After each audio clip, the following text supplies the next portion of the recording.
Then it's all settled. All we have to do is make a magical corporation. These tests sound pretty nasty, but I think we should be able to handle it. Right, Regiman? Eliza said, giddily looking over to me, still trying to settle myself from being shown up by the man in the pinstripe suit. I took a deep breath and sighed. Yes, in theory, Eliza. However, he's making it sound a little bit simpler than it actually is. Making a magical corporation has a lot more to it, and there are more dangers than are what seem apparent in his explanation. In order to be a magical corporation that provides magical goods, we actually have to have access to magical resources, and currently we don't, I said, crossing my arms and glaring down at my teacup. That simply adds another layer of danger on top of everything. Currently, the only reason that we haven't faced more opposition and put ourselves in more jeopardy is because we've avoided delving into the magical world. We haven't been reaching out or trying to make contact with them. And so, basically, they don't have much of an idea that we exist at all. Other than them being after Alice for her forever fortunate ability, we haven't had much attention placed on us. But in order to forge a magical corporation, we'd need to start talking to people, gaining access to the specific materials we need to produce our magical products. And on top of that, the magical product we produce would have to be something unique, something that they're not going to be able to get from anywhere else, which only increases the chances that we're going to have rare materials, things that are hard to come by, and the chances are we're going to have to deal with somebody in the magical world, most likely going through multiple different contacts in order to find an established source. And that means we'll garner attention. And without the protection of the alliances, it'll basically be a free-for-all. Anybody who decides they want to can come after us. So it's not going to be a simple cakewalk. Adding on top of that the tests themselves for becoming a magical corporation that's accepted by both factions. From what I can remember about the paperwork, it said that the casters chosen in order to test us are going to be B-rank casters. From what I understand, the ranks go all the way down from F rank, and above that, D rank, C rank, B rank, A rank, and S rank. The casters they send to challenge us will be B rank casters. Honestly, I don't even know where we stand on the casting chart. Oh, don't worry about that, Reginald, the man in the pinstripe suit said, pouring himself another glass of tea.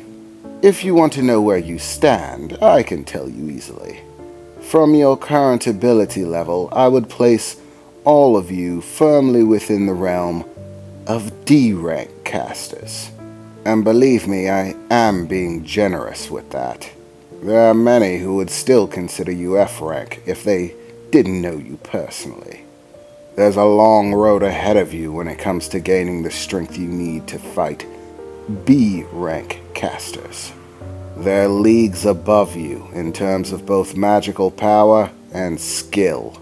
Quite frankly, if you were to try to do battle with one of them right now, I'm fairly certain they'd do you in without much of a thought. In fact, that fellow you fought earlier, Sylvester, he only very recently graduated to C-rank caster himself, and you saw how much trouble he gave you. You might be able to deal with a C-rank caster, and pull a victory by the skin of your teeth, but you'll find that it's an entirely different ball game when you're facing a B rank. They're held to a much higher standard. The basic standard of measurement for all categories running from F rank all the way to B rank is double. Basically, you have to double your strength in order to move to the next rank for all of them. Thus, a D rank caster is twice the strength of an F rank caster. A C rank caster is twice the strength of a D rank caster, and so on and so forth. And once you move into A and S rank, there's hardly a standard for measuring them at all. They differ so drastically and so wildly that there's simply no predicting what will make them dangerous. They could have a very low magical level in terms of energy production, but some other mind-numbing, dizzying power that tilts the odds in their favor. Quite frankly, the whole thing is shaky at best. Most would find the idea that you three could attain this goal completely preposterous. It would be considered a fool's errand. But I personally do like an underdog story, and I have a great deal of faith in my business associate Reginald. I think he can pull it off, but it will not be an easy task. Eliza looked at the man in the pinstripe suit with a very disgruntled expression. You know, you're really creepy. Right, old man?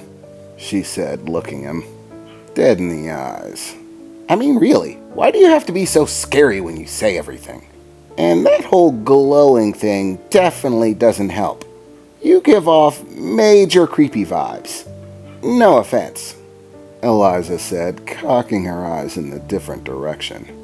I know, it's quite delightful, Alice said. You rarely find people who are so interesting. Everyone's always so boring. But Pinstripe always makes everything sound so interesting. I think he has natural charisma. Like my Reginald. Quite frankly, I see why he takes a shine to Reginald. Because he has natural charisma too.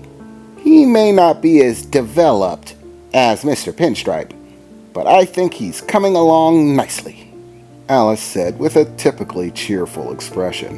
The one thing I am worried about is having to fight those B-rank casters. We're definitely not in any shape to do that.